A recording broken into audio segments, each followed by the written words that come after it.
Hello everyone, welcome to Polytech Education. I am going to launching a new subject optical fiber communication for 5th semester. So इस video lecture में हम बात करने वाले हैं optical fibre communication के syllabus के बारे में। तो ऑप्टिकल फाइबर के सिलेबस की बात करूं तो सबसे पहला जो आपका चैप्टर है वो है general idea about communication system. अगर मैं ऑप्टिकल फाइबर की बात करूं तो ऑप्टिकल फाइबर कम्युनिकेशन का एक मॉडर्न टेक्निक है और इसके अलावा और भी कम्युनिकेशन के टेक्निक होते हैं। तो उस टेक्निक को हम इस फर्स्ट चैप्टर में देखने वाले हैं कि ऑप्टिकल फाइबर के अलावा कम्युनिकेशन के और कौन कौन से टेक्निक हैं। सेकेंड चैप्टर है आपका fundamental of optics and optical fibre. इस चैप्टर में हम बेसिकली लाइट और लाइट के प्रॉपर्टी के बारे में डिस्कस करने वाले हैं।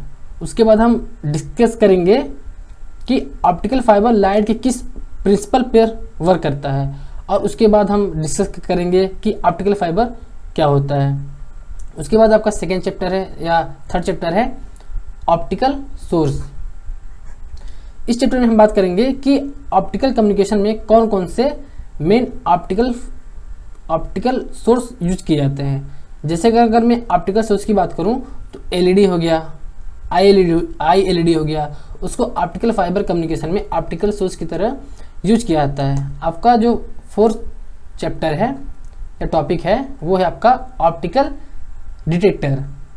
यह एक ऑप्टिकल डिटेक्टर एक डिवाइस होता है जो लाइट सिग्नल को डिटेक्ट करता है और लाइट सिग्नल को इलेक्ट्रिकल सिग्नल में चेंज करता है। तो उसको हम ऑप्टिकल डिटेक्टर वाले चैप्टर में देखने वाले हैं। उसके बाद आपका फिफ्थ टॉपिक है कनेक्टर्स एंड स्प्लाइसर्स।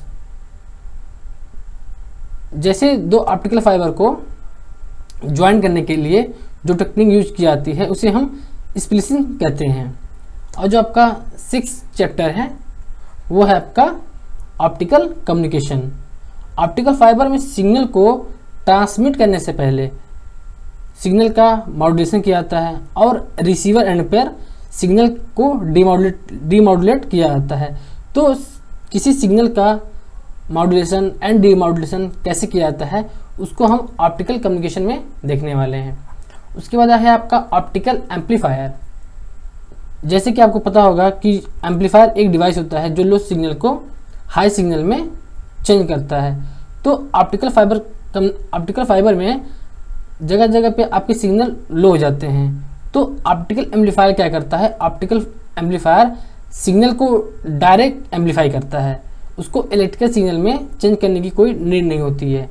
तो उसको हम इस 7th चैप्टर में देखने वाले हैं। तो मैं नेक्स्ट वीडियो लेक्चर से आपका सिलेबस को स्टार्ट कर दूंगा। Thank you for watching this video.